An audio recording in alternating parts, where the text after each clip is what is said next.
श्रीमद् भागवत कथा द्वितीय दिवस। श्री गोपाल कृष्ण भगवान की जय।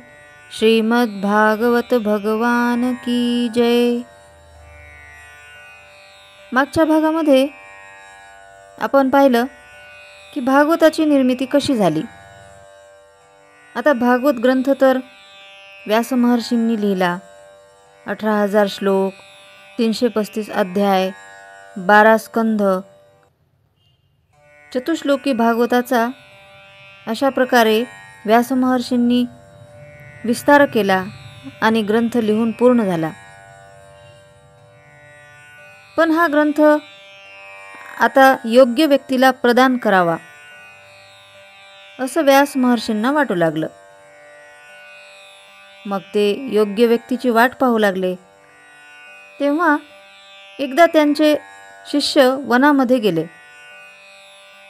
त्यांना शुकाचार्य एका शिळेवर ध्यानस्थ बसलेले दिसले। शुकाचार्यांना पाहिल्यावर त्यांच्याशी बोलावं अशी त्या शिष्यांची इच्छा झाली। पण शुकाचार्य काही बोलत नव्हते। ते ध्यानस्थ अवस्थेमध्ये बसलेले होते। मग व्यासांच्या शिष्यांनी दशमस्कंधाच्या पूर्वार्धातल्या 21व्या अध्यायातला श्लोक गायला सुरुवात केली। बर्हापीडं नटवरवपुः कर्णियो कर्णिकारं बिभ्रद्वासं कनककपीशं वैजयन्तीं च मालां रन्ध्रान् वेणुर्धरसुधयं पूरयन् गोपवृन्दैर्हि वृन्दावन्यं स्वपदरमणं प्राविशद्गीतकीर्तिः। हा श्लोक शिष्यांनी गायला। या श्लोकामध्ये श्रीकृष्णाच्या सौंदर्याचं वर्णन केलं होतं आणि हा श्लोक ऐकताच शुकाचार्यांची समाधी सुटली। ते अगदी नाचायलाच लागले, पण पुन्हा शांत झाले। ते पुन्हा समाधीस्थ झाले। तेव्हा व्यासांच्या शिष्यांनी पुन्हा एक श्लोक गायला, 3 स्कंधातला श्लोक। अहो बकीयं स्तनकालकूटं जिघांसयापाययदप्यसाध्वी लेभे गतिं धातृचितां ततोऽन्यं कं वा दयालुं शरणं व्रजेम। हा दुसरा श्लोक त्यांनी गायला, ज्यामध्ये भगवान श्रीकृष्ण किती दयाळू, किती प्रेमळ आहेत याचं वर्णन केलं होतं। जी पूतना स्तनामध्ये विष घालून मारायला आली होती, त्या पूतनेला सुद्धा यशोदा मैयाला जी गती दिली तीच गती जो देतो तो हा कृष्ण दयाळू कृपाळू।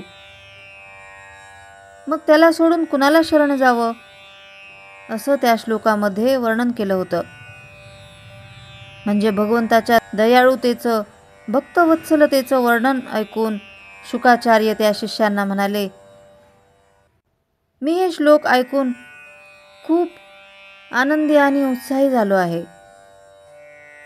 हे श्लोक तुम्हाला कोणी शिकवले? हे श्लोक मलाही शिकायचे आहेत।